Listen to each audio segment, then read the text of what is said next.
Assalamu alaykum hörmətli televizor ko'ruvchilar. Dunya Uyghur Qurultiyi to'g'ri televiziyasi kundalik xəvərlər proqramımızga xoş gəldinglar. Men Hidayat Musajan. Bugun 6 ayının 25-kuni cuma. Hammalarning bugungi muborak cuma kuni xayrlik bo'lsin. Aziz ko'ruvchilar, tövəndə diqqətinglar bugungi xəvərlər proqramımızın təfsilatida bo'lsin. 21 iyun Janvada boshlangan Birleşken Devletler Teşkilatı Kişilik Hukuk Kengesinin 47. növbət yığını Uyg'urlarga istaşlıq qılıb atqan demokratik dövlətlər bilan Xitayning qo'llaydigan g'ayri-demokratik dövlətlər o'rtasidagi bir meydan keskin kurashga sahna bo'ldi. Yığınның tunji kuni, ya'ni 21 iyun kuni Birleşken Devletler Teşkilatı Kişilik Hukuk Ali Komissari Michel Bachelet xonim yig'inda qilgan so'zida o'zining bu yil Sharq Turkistonni o'z ichiga olgan Xitoy ziyoratida bo'lishni, Uyg'urlarga qaratilgan ig'ir bostirishga doir dokladlarni naq maydonda erkin tekshirishni umid qiladiganligini aytgan edi.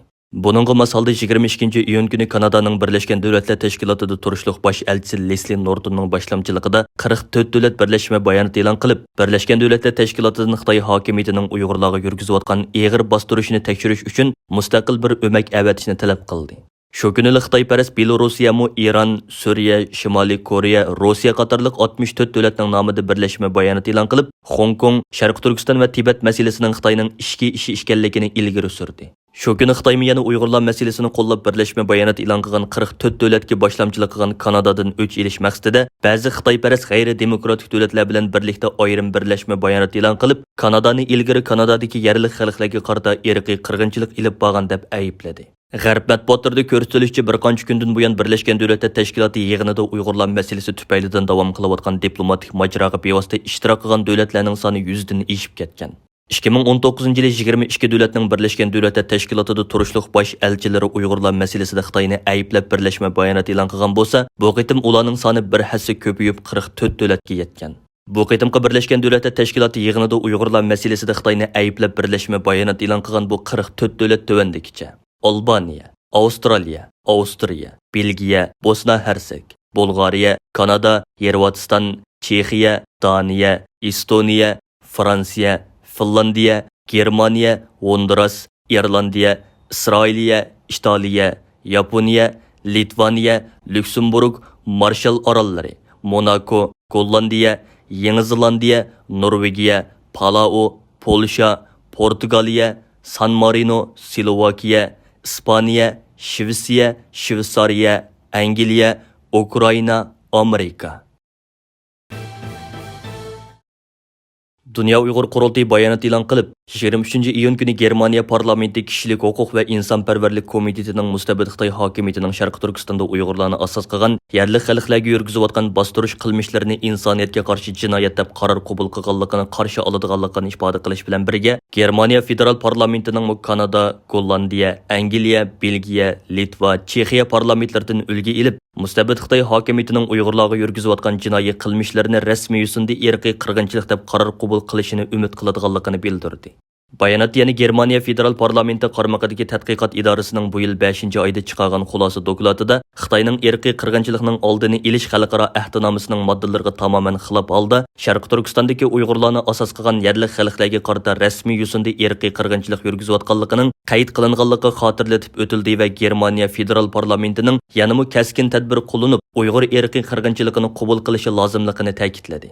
Qurultayning bayonotida yana Germaniya parlamentida Uyg'urlarni qo'llash harakatiga boshlamchilik qilayotgan va Uyg'ur irqiy qirg'inchiligini parlamentda qabul qildirish uchun yerib charchashga qaramay jiddiy tirishchanlik ko'rsatib kelayotgan Germaniya Liberal partiyasiga mansub parlament a'zosi Geit Jensen, Yeşiller partiyasiga mansub parlament a'zosi Margarete Bausi, Xristian Birlik partiyasiga mansub parlament a'zosi Mel Brandt va Sosyal Demokrat partiyasiga mansub parlament a'zosi Frank Schöp qatorliqlarga butun Sharq Turkiston xalqi nomidan alohida rahmat etdi. Bu yil 17 may Germaniya parlamenti Kishilik huquq va insonparvarlik komiteti oliy darajali qonunshunos va tadqiqotchilarning qatnashishida xalqaro qonunlarga binoan Uyg'urlar ustidan yurgizayotgan kishilik huquq dafsandichiligini baholash degan temada guvohlik yig'ini o'tkazib, Xitoyning Uyg'urlar ustidan yurgizayotgan jinoiy qilmishlarining irqiy qirg'inchilik bo'lib bo'lmaganligi haqida keskin talash-tortish ib borgan. Orqadan ular yana Gollandiyadagi lager shohidi Qalbinur Sidiq xonimni Berlinga guvohlik berishga taklif qilib, uning lagerdagi sarguzashtlarini bevosita anglab o'tgan. Uyg'ur irqiy qirg'inchiligi masalasi navbatda Germaniya federal parlamentida yanada jiddiy muzokara bosqichida turmoqda. Buningga parallel holda Dunya Uyghur Qurultiyi Uyg'ur irqiy qirg'inchiligini Germaniya parlamentida rasmiy yo'sinda qabul qildirish uchun jiddiy harakat olib bormoqda. Bayden hökuməti quyosh energiyasi taxtasining ko'p kristallik krimni qatorliq halqılı xam materiallarını ishlaydigan Xitoydagi Xo'shin Krimni sanoat cheklash shirkati qatorliq 5 shirkatga Uyg'urlarning majburiy amgakka yetishlik bo'lganligi uchun jazo tadbiri e'lon qildi. Amerika bu shirkatlarning Uyg'urlarni majburiy amgakka silishga qatnashganligini bildirdi. Amerika Ana vatan xavfsizligi ministrligi 24-iyun kuni Amerika Tamojna va chegara qo'g'dash idorasining Sharq Turkistonga joylashgan Xo'shin Krimni sanoat cheklash shirkati ishlab chiqargan mahsulotlarga qarata tutib qilish buyrug'i chiqarganligini e'lon qildi. Tutib qilish buyrug'iga asoslanganda Amerikaning barliq portlari Xo'shin va uning tarmoq shirkatlari ishlab chiqargan krimnilik mahsulotlarni o'z ichiga olgan mahsulotlarni darhol tutib turishga boshlaydi ekan. Mazkur qaror Amerika hukumatining Xitoyning Uyg'urlarga qaratgan majburiy amgak tuzumini oyoqlashtirish yo'lida olgan muhim qadamlarning biri bo'lib hisoblanadi.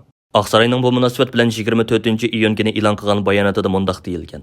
Amerika Şinjandagi davlat qo'llagan majburiy amgakni ham insoniy qadr-qimmatga tajovuz qilganlik, ham Xitoy Xalq Jumhuriyatining adolatsiz tijorat bilan shug'ullanish odatining bir misoli deb qaraydi.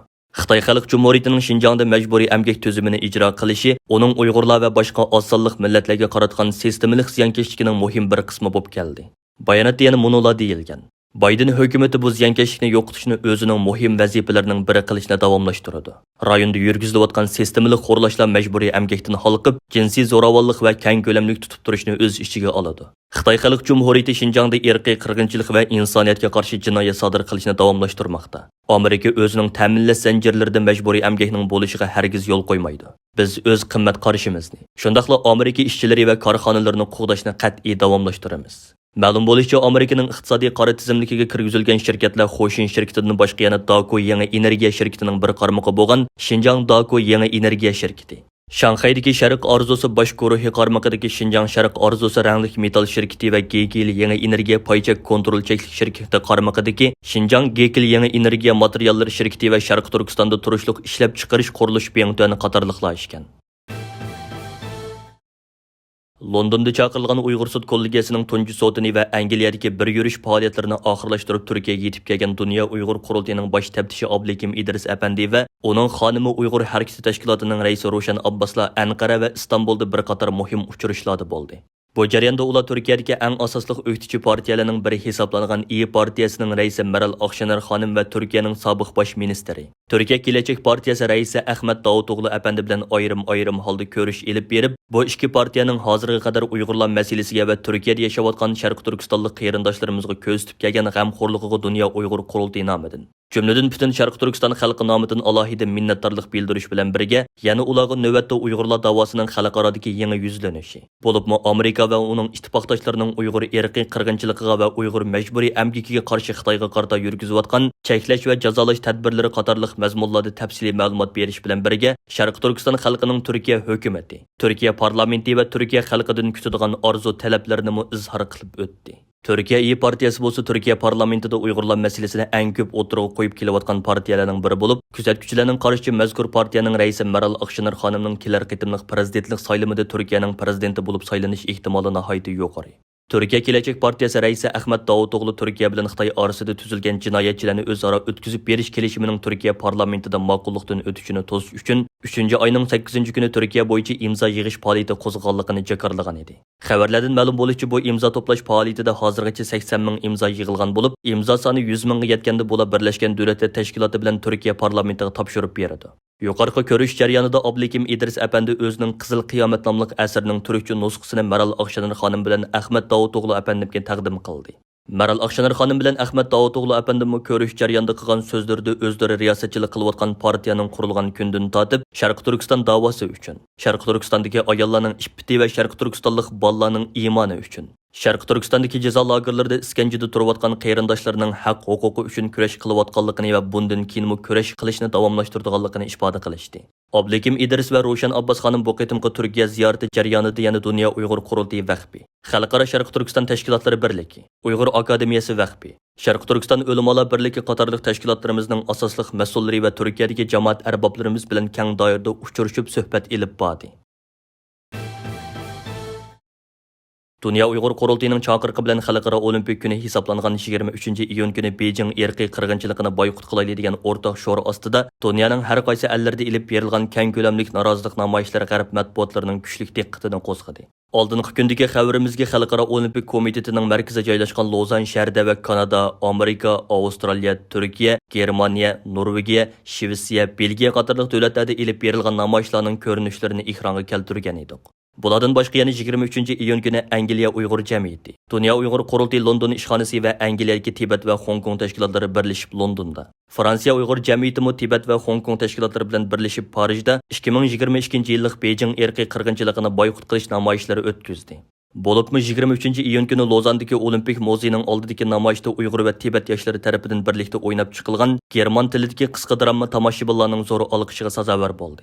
Xitoyning davlat raisi Xi Jinping bilan Xalqaro Olimpik komitetining raisi Thomas Bachning yuz surti tushirilgan niqobni taqib sahnaga chiqqan yoshlar Xitoyning pul orqali Xalqaro Olimpik komitetining eg'izini to'xlashga urinib kelganligini, Sharq Turkistonda irqiy qirg'inchilik elib berayotgan, Tibet va Hong Kong xalqlariga qarata qattiq bostirish siyosati yurgizayotgan Xitoydagi bir diktator va mustabid davlatda Olimpik yig'ini o'tkazilishining insoniyat dunyosining yuz qarshi ekanligini tasvirlab bergan. Pakistan, Tibet, Hong Kong. This is reality. This is how reality looks like. With the renewed awarding of the Olympic Games to China, the IOC has deliberately chosen to turn a blind eye to genocide and other grave and escalating human rights violations against the oppressed people and communities suffering under Chinese rule. Tibet! Peaceful protests are suppressed with severe violence. Protesters are imprisoned, tortured, and may even be shot.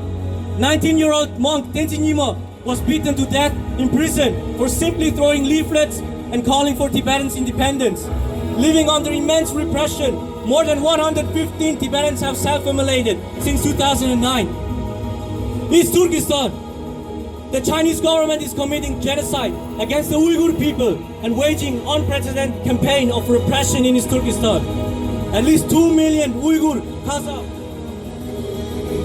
Uzbek Muslims are detained in re-education camps, undergoing systematic torture, rape, and political re-education. Uyghur women are victims of forced abortion and sterilization. Hong Kong.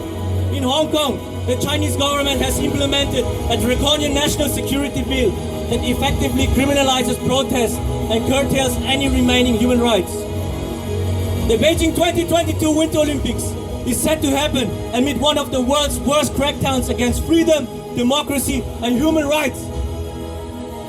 Let's stand together today and raise our voices on the Global Day of Action with thousands of other protesters against Beijing 2022. Let's take a united stand against one of the worst human rights crackdowns of our times. Let's keep fighting side by side for our brothers and sisters who are suffering under the Chinese regime. Tibetans, Uyghurs, Hong Kongers, Southern Mongolians, Taiwanese, Chinese, all support us. In solidarity, united. No Beijing 2022, no genocide Olympics. Everyone, no more! No more! No more! No more! Free Tibet! Free Tibet! Free East Turkestan! Free East Turkestan! Free Hong Kong! Free Hong Kong! Free Hong Kong! China out of Tibet now! China out of Tibet now! Stop Uyghur genocide! 24-iyun kuni Uyg'ur majburiy emgikining oldini olish qonuni loyihasi Amerika Kengash palatasi tashqi munosabatlar komitetida ovozdan o'tgan. Mazkur qonun loyihasini Amerika Kengash palata a'zosi Marko Rubio va Kengash palata a'zosi Jeff Merkley birlashib tonishtirgan bo'lib, mazkur loyiha bu yil 4-oyda Avom palatasi tashqi ishlar komitetida ma'qullangan edi. Kengash palata a'zosi Marko Rubio bu munosabat bilan o'zining rasmiy tor betida bayonot e'lon qilib, bu loyihaning Kengash palata tashqi munosabatlar komitetidan o'tganligini tabriklagan. U buni Xitoy hukumatining Uyg'urlarga yurgizayotgan irqiy qirg'inchilik va insoniyatga qarshi jinoyatidan foyda olishini cheklashdagi muhim bir qadam deb baholagan. U yana mundaq degan: Biz Xitoy Kompartiyasining insoniyatga qarshi elib berayotgan jinoiy qilmishlarga ko'z yumonmaymiz. Majburiy emgak bilan yasalgan mahsulotlarning davlatimizning ta'minlash zanjiriga kirishining oldini olish uchun cho'qim qonun chiqarishimiz kerak. Bu qonun loyihasining amdi Kengash palatasi tomonidan tezdan ma'qullanishini umid qilaman. Kengash palatasi tashqi munosabatlar komitetining a'zosi Jeff Merkley mundaq degan: Amerika irqiy qirg'inchilik oldida sukut qilolmaydi. Biz Uyghur məcburi əmgəkinin aldını iliş qanununu ma'qullab, bu məhsulotlarning import qilinishini cheklashimiz va bu irqiy qirg'inchilikni sodir qiluvchilarni javobgarlikka tortish uchun barliq tirishchanliklarni ko'zitib harakatga o'tishimiz kerak. Hurmatli televizor ko'ruvchilar, yuqorida Dunya Uyg'ur Qurultiyi to'g'ri televiziyasi kündəlik xəvərlər proqrammasini diqqətinizə sunduq. Keyin qitimliq proqramımız görüşəylik. Görüşkəcə aman bo'lgaysizlar. Xeyir xoş.